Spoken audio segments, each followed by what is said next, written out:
My arch-nemesis has lost his memory, and I deceived him into believing that I am his wife. To my astonishment, this alpha actually accepted my ruse. He even climbed into my bed in the dead of night, inquiring, "Will you not mark me?" After I kicked him off, he swiftly returned, sinking his teeth into my gland, proclaiming, "Allow me to take charge." 1. Shin Lienen has lost his memory. The butler reported to me over the phone. The Shin family said that after losing his memory, young Master Shin is reluctant to stay at the Shin residence and wishes to follow his own desires. If he stays with you, the project in the west of the city will be handed over to us. To be honest, I felt an unseemly stir of interest. That project is a substantial one. Without competition from the Shin family, our company could save a considerable sum. Moreover, I heard that since his amnesia, Shin Lienen only remembers my pheromones.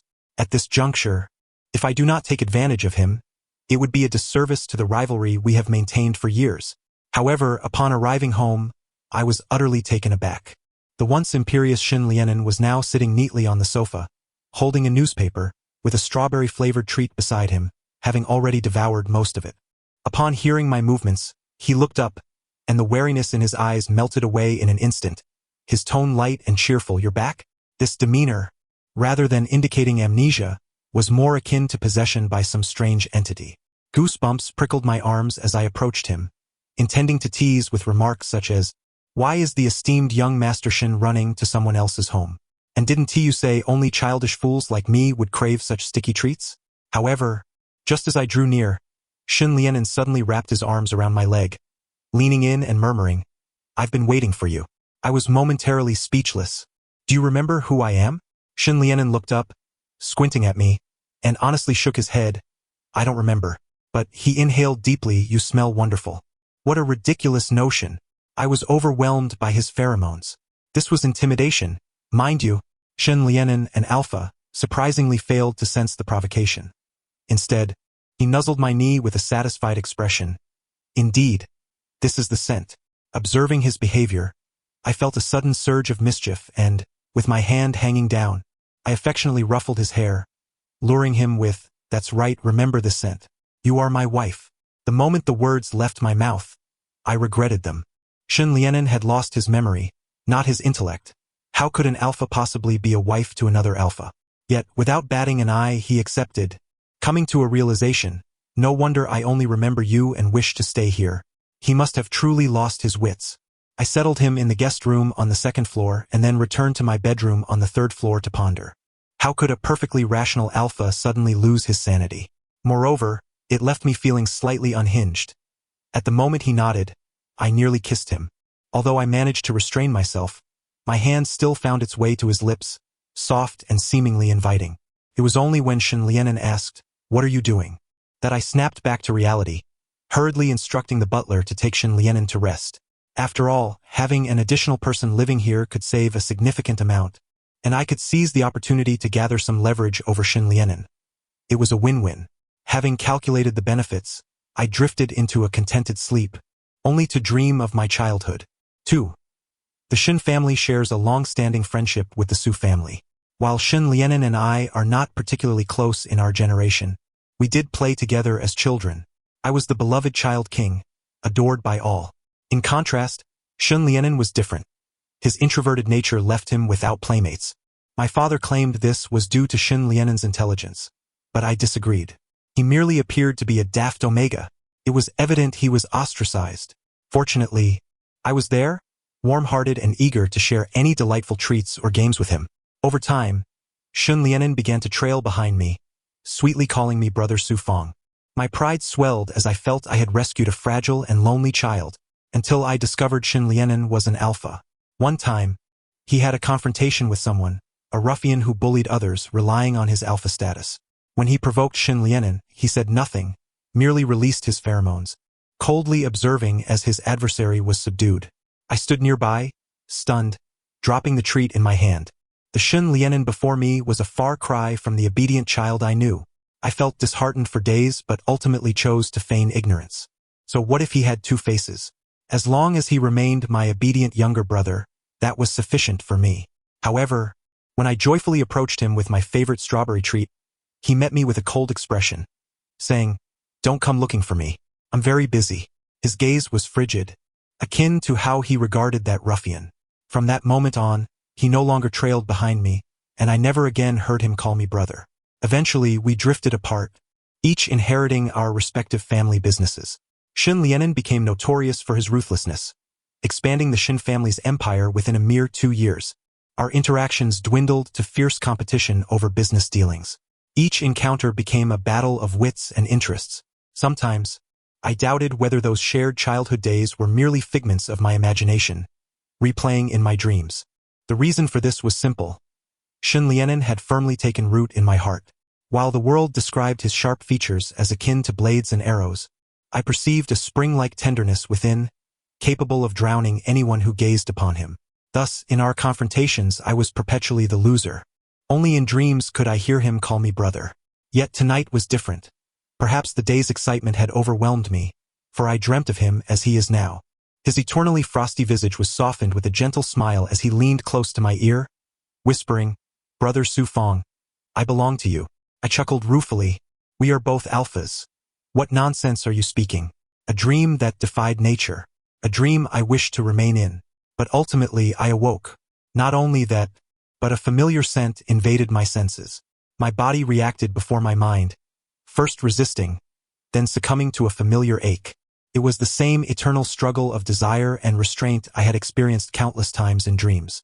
Someone licked my earlobe. It was Shin Lianen. Struggling to open my eyes, I shielded them with my hand, fearing he might discern my emotions, and managed to croak out, "What are you doing?" Shin Lianen brushed my hand aside and locked eyes with me. "Aren't you going to mark me?" I was at my wit's end. An alpha sneaking into my room in the dead of night, asking me to mark him, was already bizarre enough. But he is Shin Lianen. I truly wanted him, but it was utterly impossible. Not only is it forbidden for alphas to be together, but if anything happened, the Shin family would surely end me. I steadied myself, kicking him off the bed. "Get out, behave yourself." I struggled to maintain my already chaotic breath. Yet, in the next moment, Shin Lianen quickly climbed back up, deftly pinning my hand above my head, then turned me over, biting my gland, then let me take care of it. The air was suddenly saturated with the scent of Shin Lianen's pheromones. His face was mere inches away. I took a deep breath, suppressing the urge to strike him down, and wrapped myself in the blanket before descending from the bed. "If you want to sleep here, then sleep. I'll move to another room." With that, I ignored the mix of confusion and dissatisfaction in his eyes, turned, and locked the door behind me. I retreated to the guest room, and after finally calming down, I calmly opened a surveillance app on my phone. The screen displayed Shin Lianen, one hand pulling the blanket over himself while his chest rose and fell from excitement, the other hand shielding his eyes. I watched like this until the early hours of the morning. Eventually, I realized something was amiss. This was my home. Why was I the one leaving, not him? 3. Before sleeping, I resolved to ensure that Shin Lianen, this amnesiac fool, returned to the Shin residence. However, the following day, I discreetly departed from the company, instructing the butler not to awaken the still slumbering Shin Lianen. With earnest gravity, I remarked, "For every additional minute our esteemed leader sleeps, our company profits for an equivalent duration. Do you comprehend?" The butler nodded. "Understood. You are reluctant to see young Master Shin overworked, allowing him to rest more." "No. My reluctance to send him away is for the land in the west of the city. I am considering the larger picture." The butler smiled. "I see. You wish for me to ensure he remains here, and I shall do my utmost." I sensed that the issue extended beyond Shin Lianen. The butler seemed somewhat off as well. Yet, time was of the essence. Lingering might risk awakening him. I had no desire to explain to a dim-witted alpha the elementary truth that two alphas cannot coexist. I spent 3 consecutive days at the company, attempting to drown myself in the weight of pressing affairs, thereby avoiding the dilemma of dealing with that hot potato at home. My secretary appeared increasingly anxious. "President Su, are we on the brink of collapse?" Indeed, a diligent boss can give the impression of imminent bankruptcy, and it seemed I had perhaps been too lenient with my subordinates. Moreover, this jesting rascal was a beta, thus utterly oblivious to my growing irritability these past few days. Just as I was tugging at my disheveled hair in frustration, a call from the butler shattered my concentration, delivering a blow. "President Su, young Master Shin has gone on a hunger strike." The butler hesitated for 3 seconds before speaking, while my mind unraveled in that same span. Shin Lianon, of all people, why would he resort to fasting? Had he truly gone 3 days without food? Was this a new form of manipulation? Had the owner of the Shin family reached such a desperate state? But who would be threatened by a hunger strike? Surely Shin Lianon could not believe this tactic would be effective against me? I suppressed my anger. Eat if you wish, don't eat if you don't. I had yet to finish my dismissive remark when the butler interjected. Young Master Shin claims it is poisonous.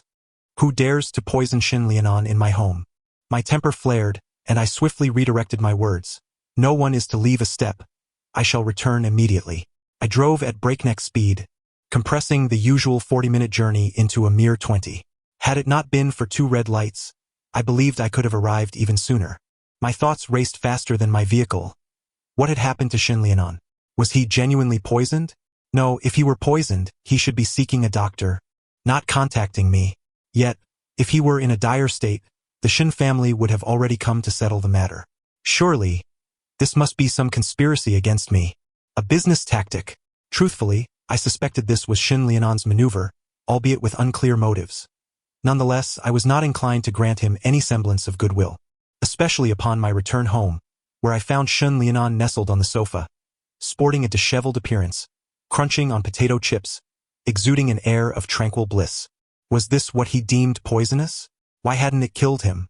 I retorted, "Oh, young Master Shin, so precious, you mustn't carelessly consume my household's provisions. What if you were to be poisoned?" Shin Lianon turned to me, softly uttering, "You finally returned."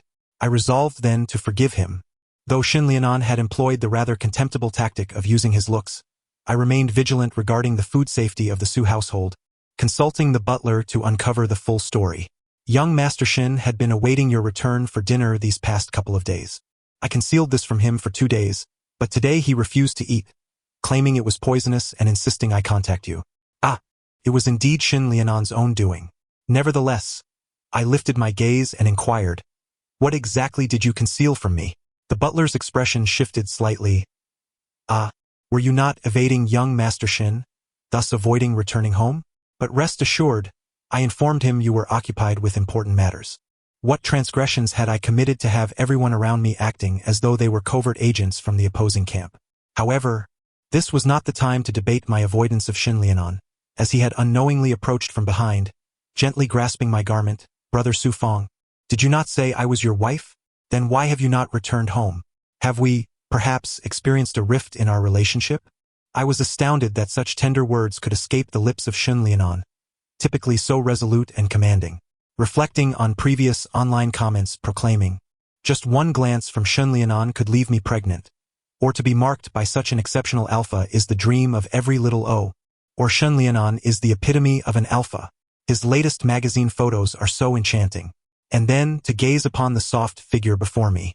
Enough. I pried his fingers from their grip on my clothing. "Shin Lianon, cease your charade. Whether you have lost your memory is irrelevant. Pretending to be foolish is pointless. Is it amusing to toy with me? Where would our feelings even stem from? Or do you mean to suggest that during your stay here, you have fallen for me?" I scoffed. "Then your affection is rather inexpensive."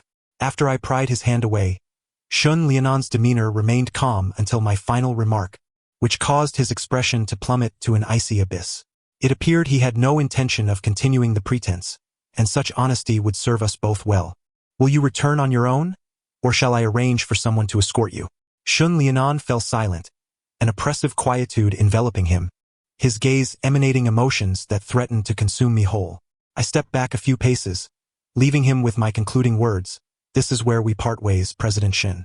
After issuing my eviction order to Shin Lianon, I hurried back to the company, feeling a mix of embarrassment and frustration at my earlier panic upon receiving the call.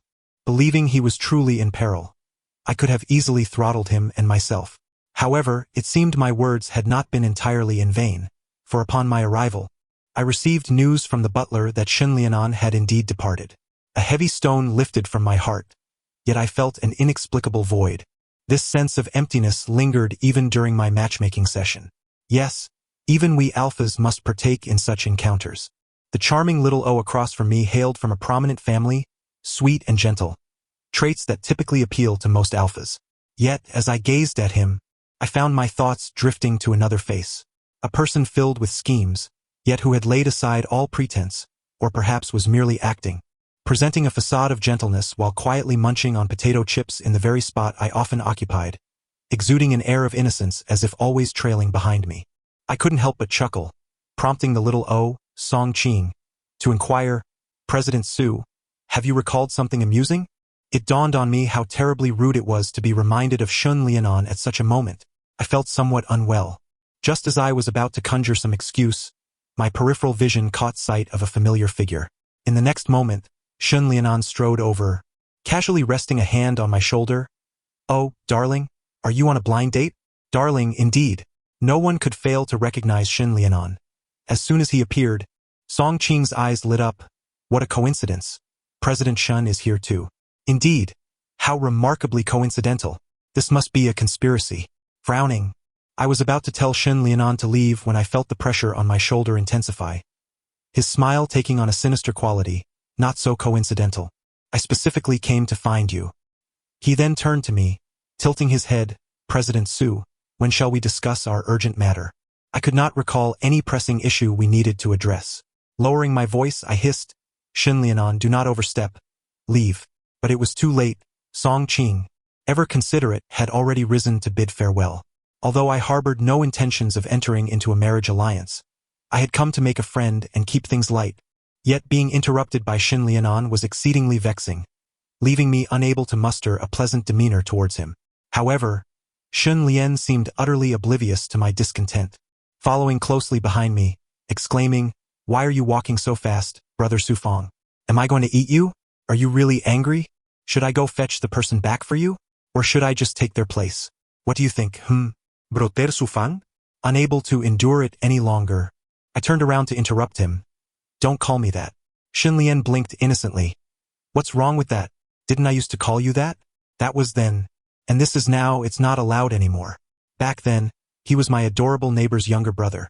But now this tall figure, when not smiling, resembled a block of ice, unsettling in his stillness, and when he did smile, it was so awkward that one could hardly discern whether his affections were genuine or feigned. "Very well. Whatever you say goes." However, Shun Lian suddenly adopted a serious demeanor, and I felt a flicker of anxiety rise within me. "Are you truly planning to enter into a marriage alliance with someone else?" I was taken aback, unsure how to respond. The crux of the matter was the marriage alliance. "And with someone else?" Finally, I retorted sharply, "What does it have to do with you?" After saying that, I turned on my heel and left without hesitation, unaware of the faint murmur behind me. Why wouldn't he it? Today's events had been exceedingly abrupt. After much contemplation, I deemed it necessary to invite Song Ching out for a serious discussion. The two families might not unite through marriage, but Song Ching was the cherished one of the Song family, and fostering a friendship could pave the way for future collaboration. Yet, before I could reach out to Song Ching, I unexpectedly encountered him. And sitting across from him was none other than the person I was all too familiar with, currently grinning like a peacock in full display, Shun Lian. I was furious. How dare he disrupt my blind date, come to me with his incessant chatter about offering himself up, and call me Brother Sufong at every turn, only to turn around and engage romantically with my date? I couldn't help but marvel at how Shun Lian had managed to expand his business so remarkably. It was because he possessed a shamelessness that was truly unparalleled. He had even chosen the very spot where Song Ching and I had our last blind date, the exact same table. I was seething, on the verge of a breakdown, with pheromones subtly leaking from me. Hastily, I returned to my car, deftly retrieved a suppressive patch, and applied it until I regained my composure, though a profound sense of despondency washed over me. What kind of situation was this? Wasn't Shun Lian simply a con artist? His company was indeed shameless and despicable. First, he had shamelessly attempted to seduce me under my roof with his charms, and now he had the audacity to intercept my romantic prospect. Had it been anyone else, I would have severed ties long ago, or at the very least, demanded that he be thrown into a sack and thoroughly beaten. Yet, this was Shun Lian, the obedient little brother I had adored since childhood. Even though he was truly an alpha, as formidable as I was, I still held affection for him. I stared contemplatively at the box full of suppressive patches in my car. I had stockpiled many of these at home and at the office. Every sensitive period, I had relied on them to get by. During more severe times, I would lock myself in the laboratory to extract my pheromones. It was painful, infuriating, and distressing, leaving me feeling exceedingly vulnerable. Yet I had never contemplated seeking an omega. Omegas and alphas are inherently compatible, but for me, there were only two options for a partner. One was Xinlian and the other was none. The likelihood was that I would spend my life alone, relying on suppressants. The thought of this, combined with the image I had just witnessed, ignited a fury within me. Why should this be? I had already been deceived by his obedient facade in the past, but recently, he was the one who had instigated things. Why could he glide through life so effortlessly while I wallowed in sorrow? No, I could not afford to be so cowardly. Thus, fueled by an inexplicable surge of courage, I stepped out of the car and strode purposefully back into the restaurant. Target locked, I was determined to take the initiative. Mimicking Xinlian's earlier demeanor, I announced, "Oh, darling, on a blind date?" Song Qing sat across from me, smiling and nodding in greeting, his expression curious as he glanced back and forth between Xinlian and myself. Upon hearing my voice, Xinlian immediately turned, his face lighting up with surprise. "You're here?" Having acted impulsively by entering, I was now at a loss for what to do. My hand rested on the back of Xinlian's chair, creating the appearance that I was enveloping him in my embrace. My thoughts were in disarray, and I struggled to articulate anything coherent. Thankfully, Xinlian was the type who blossomed with a little encouragement. He raised the documents on the table, eager to explain, "It's not a blind date. We're discussing business. No one conducts business discussions in a restaurant without a meeting room, right? Bringing project proposals to a dining establishment? Was this the reason my company was falling behind? Perhaps I should suggest this approach to my subordinates." My thoughts had strayed far beyond the immediate context when Song Qing suddenly spoke up. "Mr. Su, your timing is impeccable. I must take my leave. I wouldn't want to interrupt you too." He genuinely departed, darting away like a rabbit, much like the last time, leaving me to wonder if omegas possessed some sort of special ability that allowed them to vanish before I could react. Only Xinlian remained, smirking as he inquired, "What did you just call me?" "What?" I was taken aback, shifting my gaze away, as a soft laugh reached my ears. Anger surged within me. Why was he mocking me? I was the one standing on the moral high ground, after all. How could he exhibit such a lack of shame? His laughter was as vibrant as a blooming flower. My mind momentarily blanked. What was I about to say? My eyes landed on the documents on the table, and suddenly, clarity struck. I slammed my hand on the table, raising my voice. "You interrupted my blind date with Song Qing just to sabotage the marriage alliance, didn't you? To facilitate cooperation between the Xin family and the Song family? You are despicable, shameless, lowly." I unleashed everything I could muster. Xinlian, however, calmly collected the documents, pulled out a chair for me, and spoke in a steady tone. "Why don't you sit down and have a bite to eat first?" What? I was berating him, and he could at least adopt an appropriate attitude. Moreover, was he suggesting I eat what was left over? Just as I was about to retort, Xinlian asked, "Did you not see the message I sent you?" "Huh? What message?" "Ah, so you truly didn't see it. Otherwise, you wouldn't be so agitated. This meal is on me.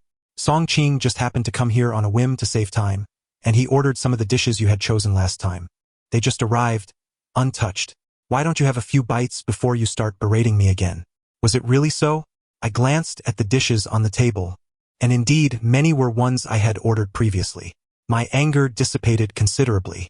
Fine, they had already secured their partnership. There was no point in prolonging the conflict. I might as well enjoy the meal. I savored each bite while Xinlian silently observed me. Suddenly, he remarked, "So, you really didn't see the message I sent you?" Cough, cough. I nearly choked. There was a reason for this. After his previous blunder, was it not reasonable for me to ignore his messages? Besides, I had been busy. I had no time to concern myself with what he was messaging me about. As I pondered, I slowed my eating pace and quietly asked, "So, can I finish my meal?"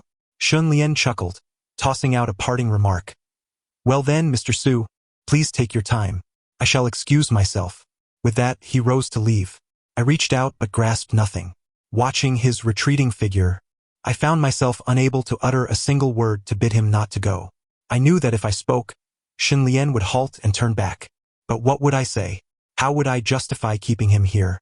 Would I explain that I hadn't meant to ignore his messages? Would I admit I had misunderstood him? Would I apologize? Or perhaps express my gratitude?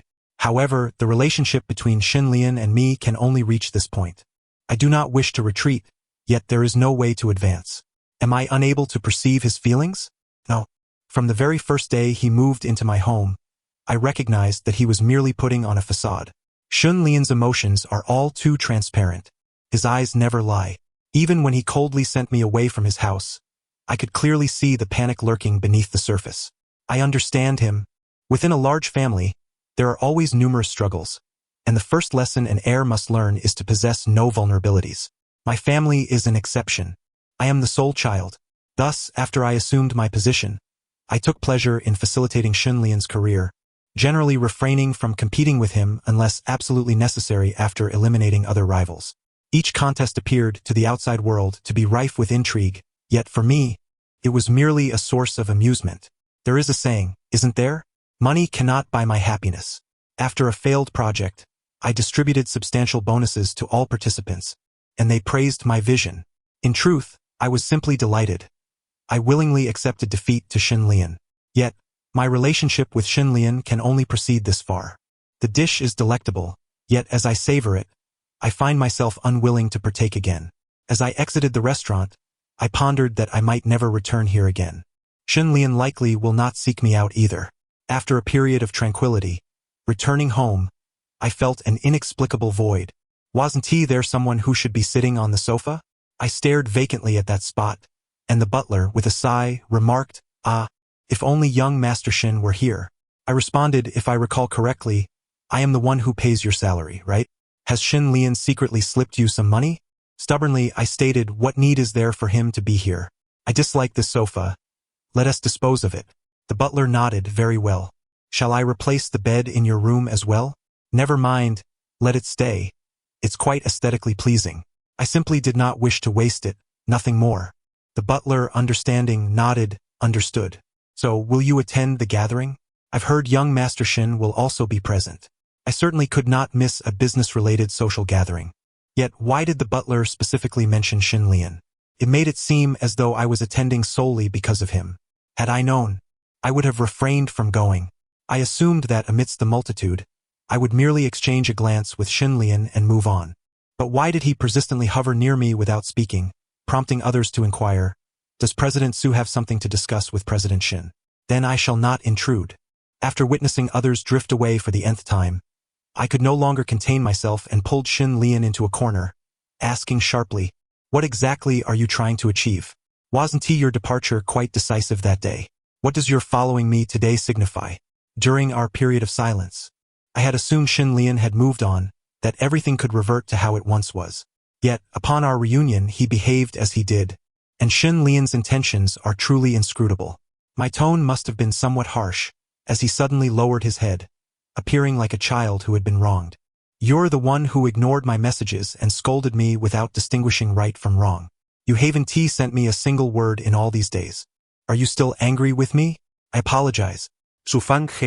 The voice of an adult diverges from the youthful innocence of our childhood, yet it inexplicably evokes memories of the days we grew up together. I could never quite manage him. However, under my insistence, Xinlian finally ceased to stand beside me like a guardian.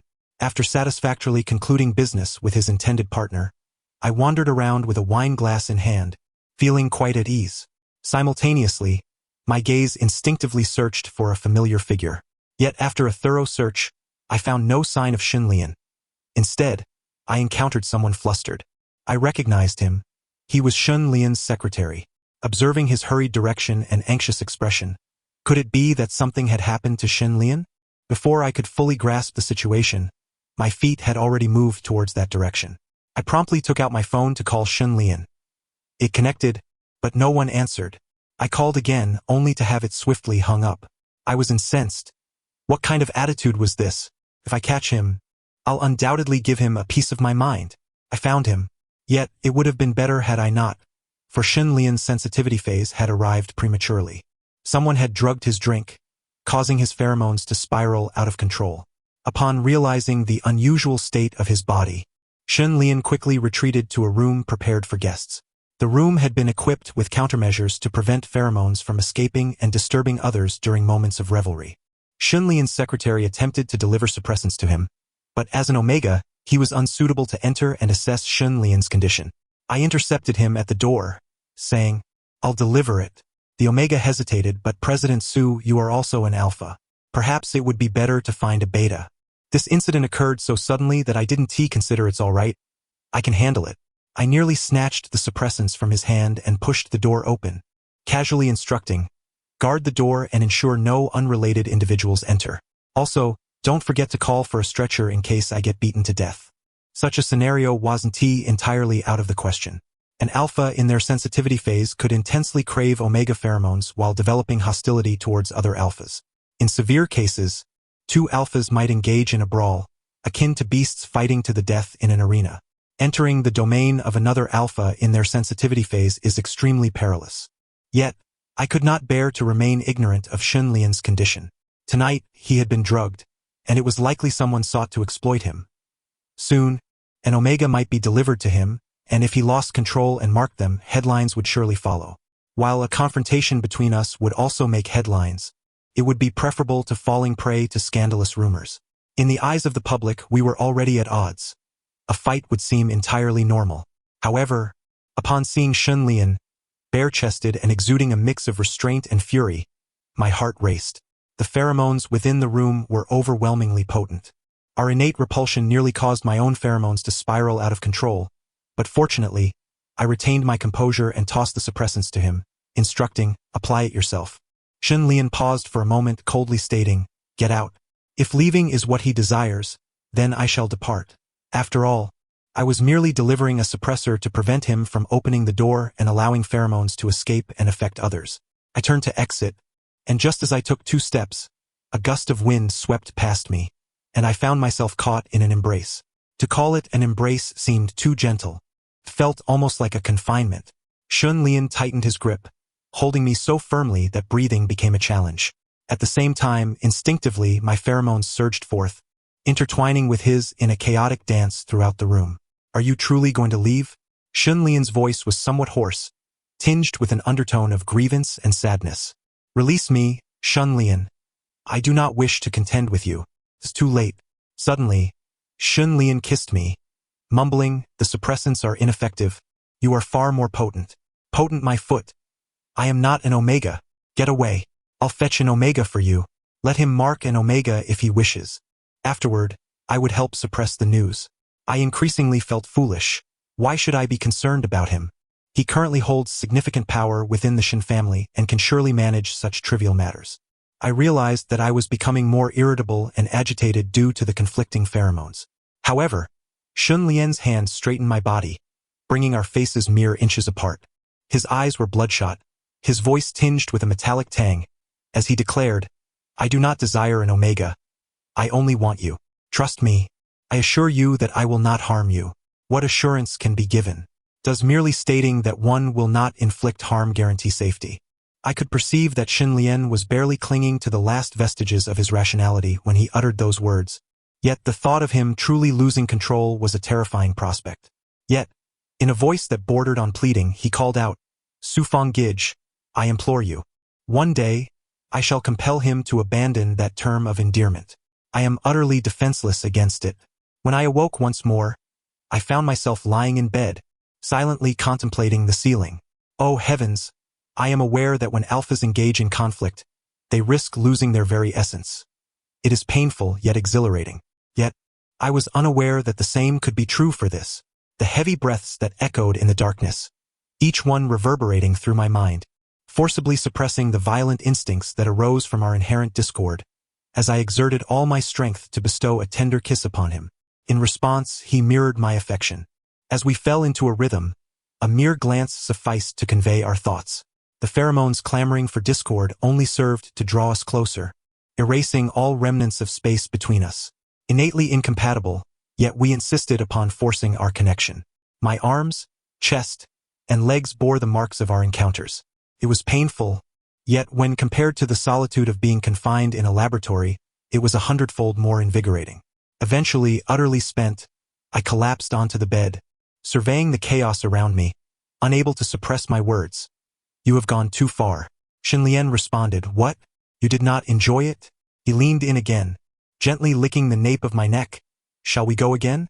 I swatted him aside. Get lost. Yet he persisted, nuzzling closer, coaxing, Sufang Gij.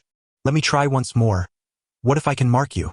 Gazing at the pouting Shen Lian before me, I began to question whether he had been swapped with someone else, for he was a far cry from the fierce and ruthless Shen Lian of the previous night. Frustration bubbled within me. Do we even need to mark each other? The marks on our bodies are akin to dog bites. What will we say when we step outside? That we spent the entire night in a brawl? My reputation, it seemed, was irreparably tarnished. Shen Lian corrected me, not a night.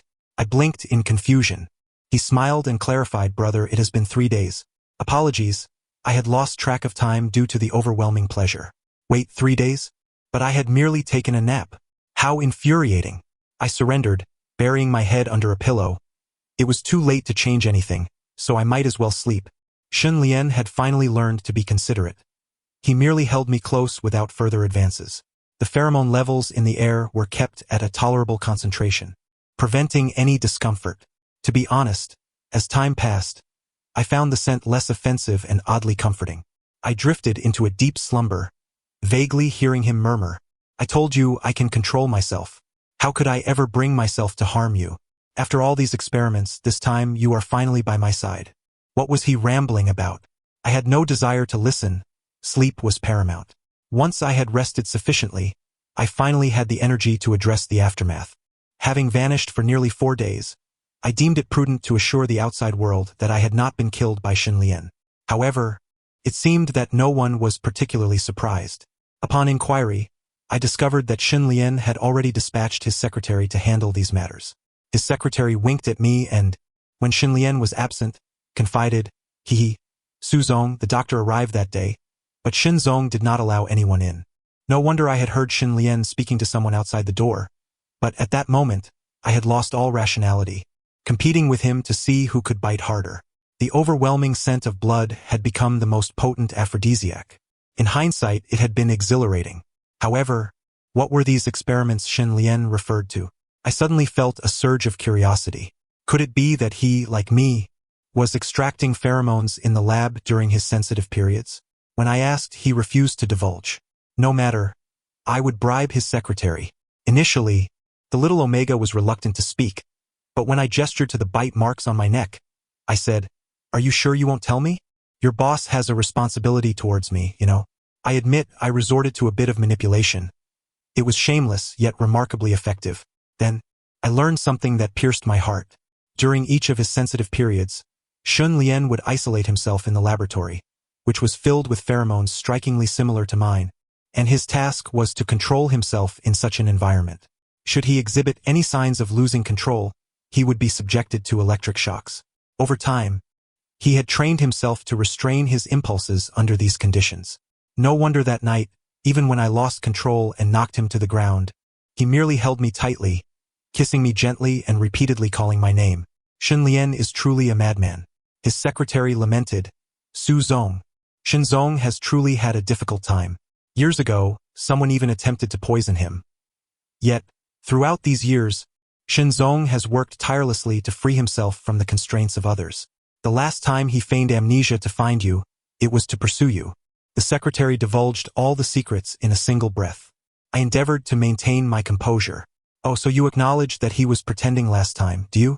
Just then, Shen Lian entered, catching the tail end of my statement, his face displaying a flash of panic. Let me explain. I waved my hand, signaling the secretary to leave, and turned to face the flustered Shen Lian.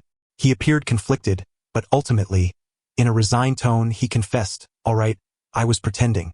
I was wrong. I'm sorry. Can you forgive me? I chuckled softly. Shen Lian, just how many wrongs must you admit to? Where exactly did you go wrong? Shen Lian was bewildered. I exhaled deeply. You did not err. I did. If only I had been a bit bolder, a bit more attentive all those years. Perhaps I could have glimpsed his suffering and his affection sooner. I could have stood by his side long ago. Shen Lian, you must not entertain thoughts of omegas or betas in the future. Shen Lian froze, attempting to defend himself. I never even considered. I interrupted. What I mean is, from now on, you can only be with me. and I too. We shall be entangled for a lifetime. In a world where our natures are at odds, we shall continue to love each other in both painful and exhilarating ways, until the end of time. The end. Thank you for listening. If you enjoyed it, please consider subscribing and liking to support. Until we meet again in the next story.